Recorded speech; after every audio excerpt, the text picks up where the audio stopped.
Este es un ejemplo de estándares de desempeño.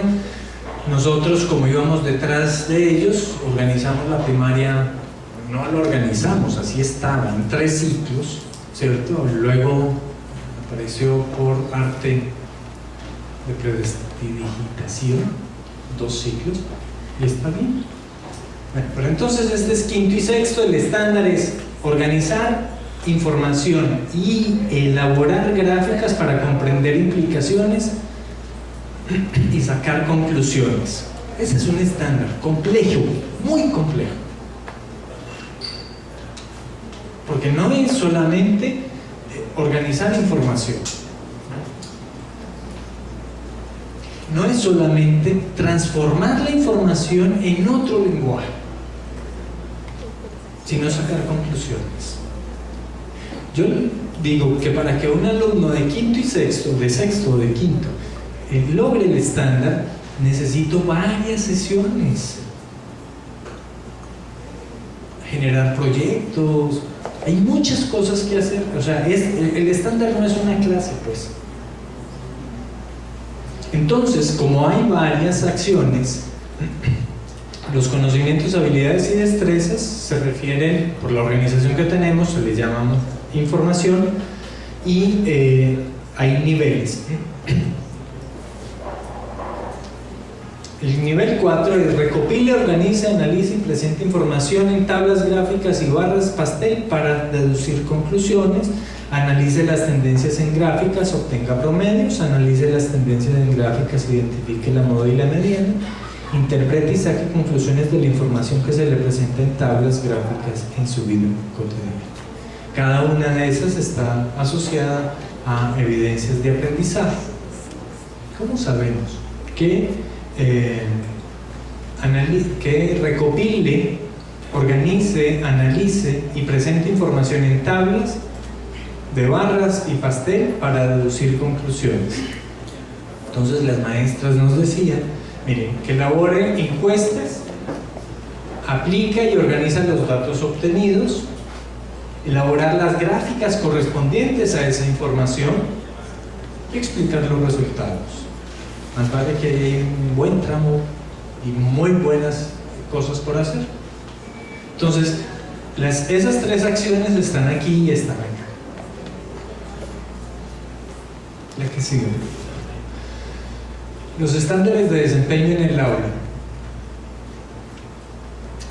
Lo que nosotros hicimos fue ver, nosotros y otros maestros, maestras y otras personas que saben de educación y que conocen el aula, aulas reales de básica, los pusimos a observar práctica docente, video grabado, de diferente índole, muchas, y jugamos muy interesante. Fue un trabajo muy agradable, y de eso sacamos que cosas que hacían los docentes en el aula de manera recurrente, o sea, que reiteradamente lo hacían, y de manera crítica. ¿Qué quiere decir? Que hay muchas cosas que el docente aún hace en el aula, pero nosotros no la tuvimos en cuenta. Yo voy a poner el ejemplo más simple: tomar lista. Los docentes toman lista.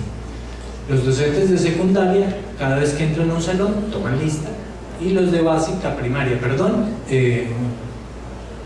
y a veces los de preescolar, otras veces no, porque sus grupos los conocen muy bien, toman lista una vez al día. Entonces esa no nos interesa. ¿Por qué?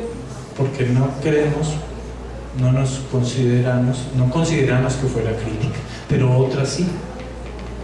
Las acciones, es decir, los que están descritos mediante 4 niveles de cómo, de desempeño, y tanto las acciones, los qué como los cómo, son los referentes para evaluar. Ahorita les voy a mostrar un ejemplo. Se busca que dicha evaluación sea de manera reflexiva y colaborativa. La reflexividad la logramos cuando la docente autoevaluada vuelve sobre su práctica para, con base en unos referentes, valorarla. Y la colaborativa, bueno, y también reflexiva, cuando junto con otros que saben de mi oficio, nos sentamos a hablar de ello. Así como ustedes estaban haciendo ahora, entre ustedes estaban contando lo que hacen. Y eso tiene una riqueza impresionante. Y ayuda a desarrollar juicios evaluativos que promueven la mejora continua, porque no basta con hacer la evaluación, necesito darme cuenta y plantearme algunas acciones para modificar, tenerlas de frente y decir, voy sobre eso, ¿qué tengo que hacer para eso? ¿A quién recurro? ¿Qué necesito? ¿Y qué me sobra?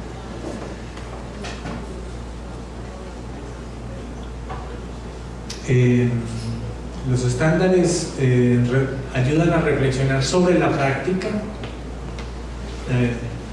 Es muy importante anotar que una de las particularidades de la reflexión sobre la práctica, pudimos grabar algunas conversaciones, es que los autores, esos grandes referentes teóricos, no aparecen.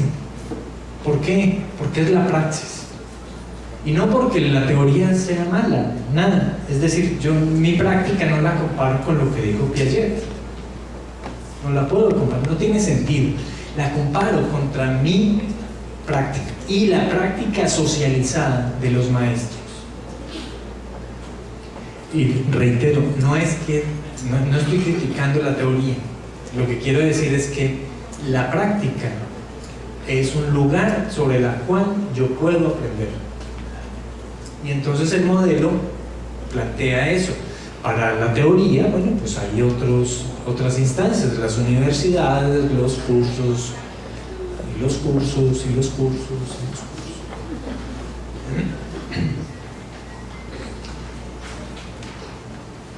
A nosotros parece que nos diera pena darnos cuenta de las cosas como las hacemos, y entonces denostamos de la práctica.